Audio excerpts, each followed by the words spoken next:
व्यास जी महाराज एक दिन अपनी कुटिया पर बड़े उदास थे। नारद जी का आगमन हुआ और नारद जी महाराज ने व्यास जी को पूछा कि हे व्यास जी, आप इतने उदास क्यों हो, क्या बात है? बोले, मैंने 17 पुराणों की रचना करी, समाज के कल्याण के लिए, जीवन की मुक्ति के लिए, जीवों के दुख की निवृत्ति के लिए। मैंने बहुत 17 पुराण लिखे, महाभारत लिखा, गीता दी, लेकिन लोगों की विशेष प्रवृत्ति नहीं हुई और मुझे भी शांति नहीं मिली। नारद जी ने कहा, आपने उन पुराणों में विधि और निषेध, कर्मकांड का बहुत ज्यादा विस्तार कर दिया है। हाँ, आप कोई ऐसा ग्रंथ बनाइए जिसमें भक्ति का रस हो, प्रेम का रस हो, वैराग्य का रस हो, तो बात बन जाएगी। बोले, आप ही बताइए। तब चतुश्लोकी भागवत का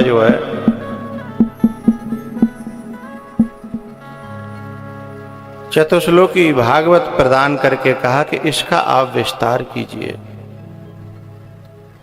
तो 4 श्लोकों में भागवत वो प्रदान करी और उसका 18,000 श्लोकों में व्यास जी ने विस्तार किया। इसलिए कहते हैं, नमोस्तुते व्यास विशाल बुद्धे फुल्लारविंदा यत् पद्मनेत्र येन त्वया भारत तैलपूर्ण प्रज्वालितो ज्ञानमय प्रदीप। 18,000 श्लोकों की रचना भागवत जी में की है व्यास जी महाराज ने। लेकिन अब इसे कहने वाला कोई ऐसा हो जो निर्विकार हो, निश्चल हो, निष्कपट हो, निर्द्वंद हो, निर्लेप हो, तो ऐसे फिर सुखदेव जी महाराज मिले, उन्हें श्रीमद् भागवत का अध्ययन कराया। नारद जी महाराज ने व्यास जी को अपने पूर्व जीवन की भी चर्चा सुनाई कि मैं पहले जन्म में एक दासी का पुत्र था। मैं और मेरी माँ, तीसरा हमारा दुनिया में कोई था नहीं। मेरी बूढ़ी माँ काम कर कर के पेट भरती थी मेरा। एक बार मेरे गांव में संतों का आगमन हुआ और वे संत जन जब मेरे गांव में आए तो मेरी माँ उनके पास चली गई कि आप 4 महीने यहाँ रुकोगे तो एक कृपा करो। बोले, क्या? बोले, मैं आपके आश्रम में भोजन बना दिया करूँगी, झाड़ू बहारी सफाई कर दिया करूँगी, आप केवल आपका बचा हुआ प्रसाद में पा लिया करूँगी, आपकी आज्ञा हो तो मेरी माँ ने 4 महीने चतुर्मास में संतों की प्रसादी पाई, सेवा करी और उस काल में मेरा संतों की झूठन को पाने से इतना तप बढ़ा, इतना विवेक बढ़ा, इतना वैराग्य बढ़ा। हे नारद जी, हे व्यास जी महाराज, कि मैं मृत्यु लोक के दासी के पुत्र से बढ़कर के ब्रह्मा का पुत्र नारद बन गया।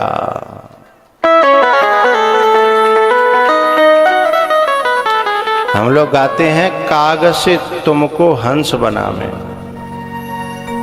कागज से तुमको हंस बनावे। और ये तो हंस नहीं साहब, पंछी नहीं, मनुष्य, मनुष्यों में भी देव, देव में ही देव नहीं, देवों के भी ऋषि, इसलिए उनका नाम लिया जाता है देव ऋषि नारद।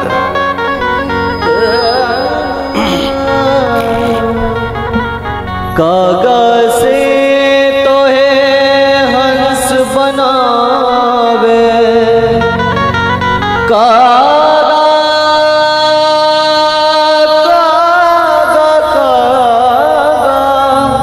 कागा से तोहे हंस बनावे, मिट जाए उड़ के दाग रे, मिट जाए उड़ के दाग रे, तेरी अच्छी बनेगी संतन के संग लाग रे, तेरी अच्छी बनेगी संतन के संग लाग रे, तेरी अच्छी बनेगी तेरी किस्मत बनेगी, अच्छी बनेगी तेरी बिगड़ी बनेगी, होए रहे रो भाग रे, तेरी अच्छी बनेगी संतन के संग लाग रे, तेरी अच्छी बनेगी।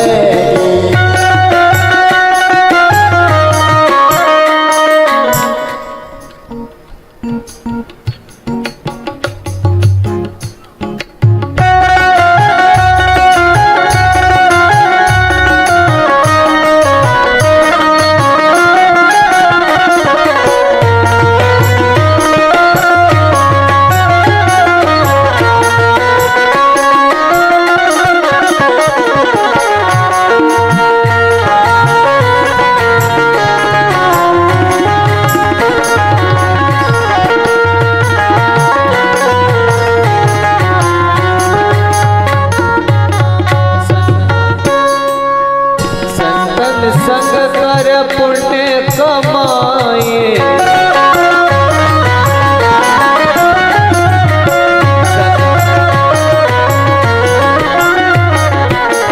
संतन संग कर पुण्य कमाई, रामचरण हो रामचरण, रामचरण अनुराग रे, तेरी अच्छी बनेगी संतन के संग लाग रे, तेरी अच्छी बनेगी, अच्छी बनेगी तेरी किस्मत जगेगी, अच्छी बनेगी तेरी किस्मत जगेगी, होए तेरा बड़ो भाग रे, तेरी अच्छी बनेगी।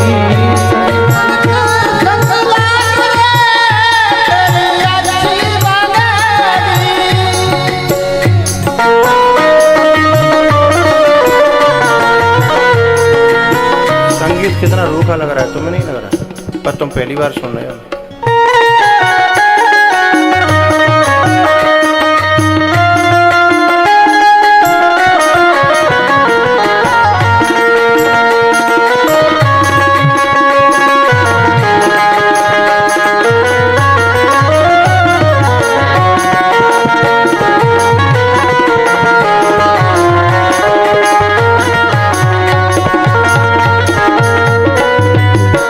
अभी जिसने गाया था ऊंची आवाज में, उसका कुछ खुलना चाहिए था ना, गाने पे खुलना चाहिए था कि नहीं? पहले मुझे हाँ ना में जवाब दो। तो वही तो गलतियां हैं। तुम्हारा हाथ एकदम उसी पे रहना चाहिए, और जो जहाँ जो जरूरत है उसे बढ़ाओ, घटाने की जरूरत है घटाओ, एक्टिवेट रहो ना, करो।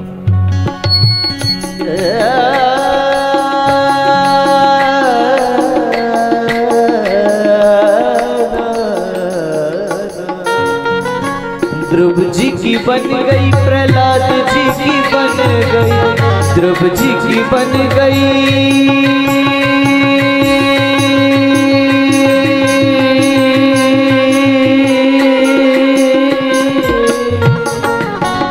हाँ ध्रुव जी की बन गई, प्रहलाद जी की बन गई, ध्रुव जी की बन गई, प्रहलाद जी की बन गई।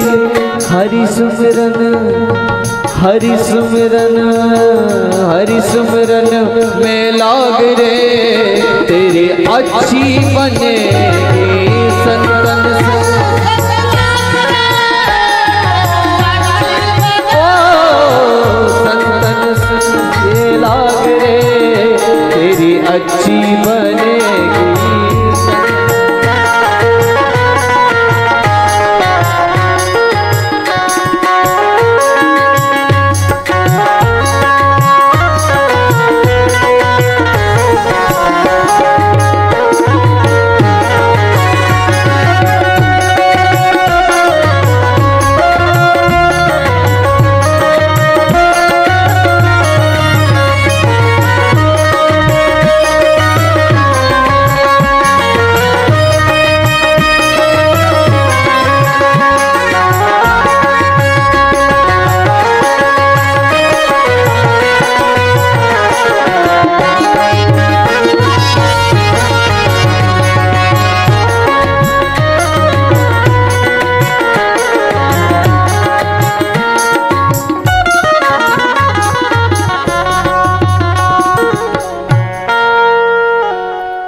आज बहुत दिनों पीछे हमारे श्यापन वाहिनी के दर्शन है रहे हैं और हमें पता ही नहीं थी अब तक जिंदे हैं जे कोरोना नहीं करे वो कछु नहीं कर पाए बताओ हैं भाई। आज तो हम आश्चर्य करें, जोरदार तालियों से इनका स्वागत होना चाहिए। वाह, इनको लेके कौन आया, कौन लाया? अच्छा, बहुत बहुत धन्यवाद बेटा, बहुत। खड़े करो, ये हमारे बहुत पुराने श्रोता हैं और न चला जाता उठे लेकिन कथा में आए हैं। देखो साहब, जोरदार तालियां। इनके संग के न पेड़ रहे, न रूख रहे, न बिटौरा रहे, न आदमी रहे। और ये वास्तव में पहले कथा में हमारे बहुत नाचते थे, अब नाचने लायक शरीर में नहीं रहा, लेकिन फिर भी बैठे बैठे अभी झूम रहे थे, अचानक निगाह पड़ गई। अच्छा, ये लेटन चाहे तो लेटाए लियो। हाँ, बैठा ले, बैठा ले।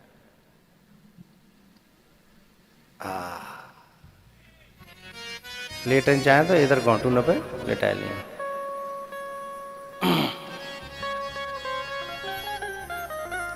इनकी सारी पार्टी लगभग ऊपर चली गई है। तोमर साहब थे कानपुर वाले, वे भी गए। टोपी वाले थे शुक्राबाद के, वे भी गए। और दुबे जी का पता नहीं है।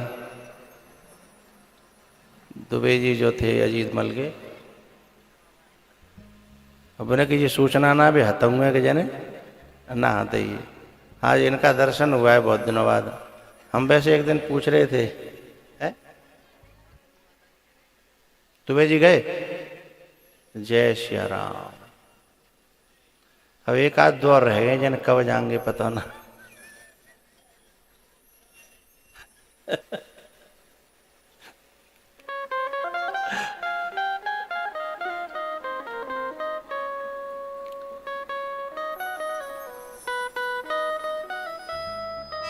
ऐसे ये महफिल में रहते थे तो रौनक तो रहती थी।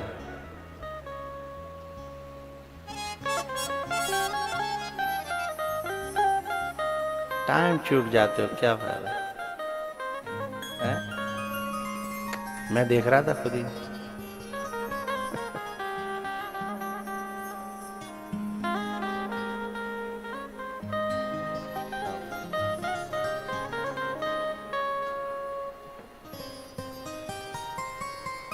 I love you, I proud you.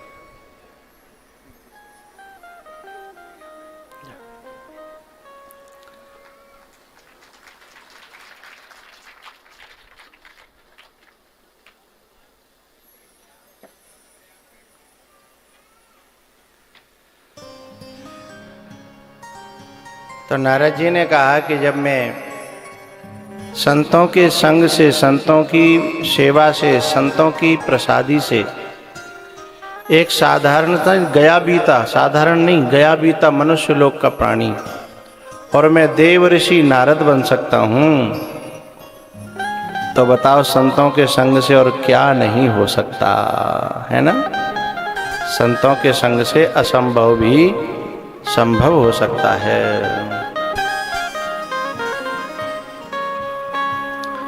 अहम पुरातीत भवे भवम मुने दास्यास्तु कश्चाश्चन वेदवादिनां निरूपितो बालक एव योगिनां शुश्रूषणे निर्विशता।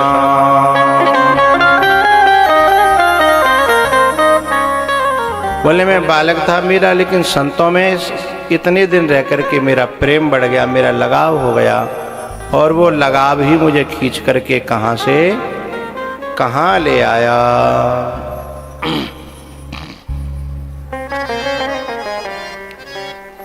भैया उसके बाद जो है परीक्षित जी के जन्म की कथा आती है। दुर्योधन अधमरा पड़ा था उसके पास में अश्वत्थामा गया। बोले तुम्हारी आखिरी इच्छा बताओ, मैं पूरी करूंगा। दुर्योधन ने कहा कि मैं पांडवों के मरे हुए कटे हुए सर देखना चाहता हूं। बोले ठीक है, मैं वैसे युद्ध में तो नहीं जीत पाया, पर अंधेरी रात में चुपचाप जाकर के सिर काट ले आऊंगा।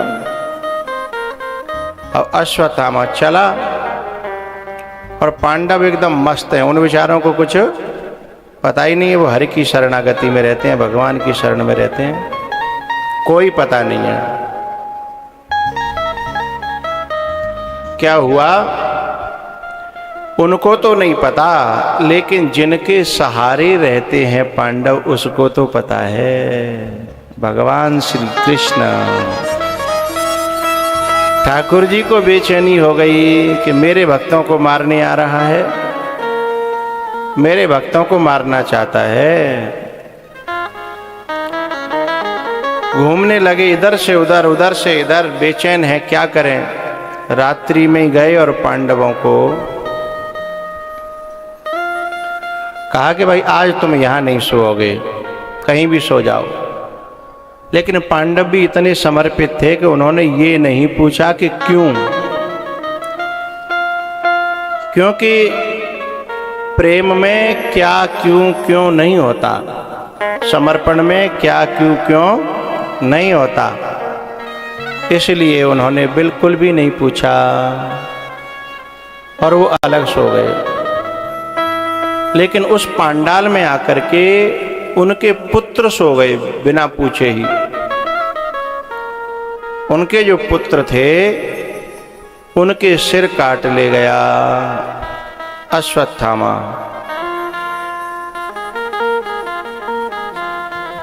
तो उनके सिर काट के ले गया तो दुर्योधन को जब दिखाए तो दुर्योधन बड़ा दुखी हुआ कि मैं तो पांडवों के सिर मांग रहा था, ये तो तुम बच्चों के सिर ले आए। इधर द्रौपदी रात में जब सुबह जगी और अपने बच्चों की लाश देखी तो रोने लगी। अर्जुन ने प्रतिज्ञा की कि अपने बच्चों के हत्यारे को मैं द्रौपदी तेरे सामने ला करके उसका वध करूंगा। अश्वत्थामा पकड़ लाए। अब जैसे अश्वत्थामा को देखा तो द्रौपदी बोली नहीं नहीं, ये तो मेरे गुरु का पुत्र है, इसे कैसे मारा जाए, ये तो मेरे गुरु का पुत्र है।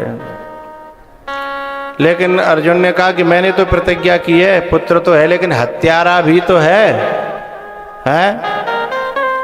अब जिद होने लगी। तब कन्हैया ने निर्णय किया कि एक काम करो, ऐसा करो इसको मारो भी और छोड़ो भी, दोनों काम हो जाएंगे। बोले कैसे? बोले इसका अपमान करके, इसके मुंडन करके, इसकी मणि को छीन करके छोड़ दो तो एक तरह से सामाजिक मौत हो गई, लेकिन इसके प्राणों को मत लो, इसलिए जिंदा भी रह लेगा, हैं? तो दोनों काम हो जाएंगे, जिंदा भी रह लेगा और मौत भी हो गई। ऐसा ही पांडवों ने किया, अर्जुन ने किया।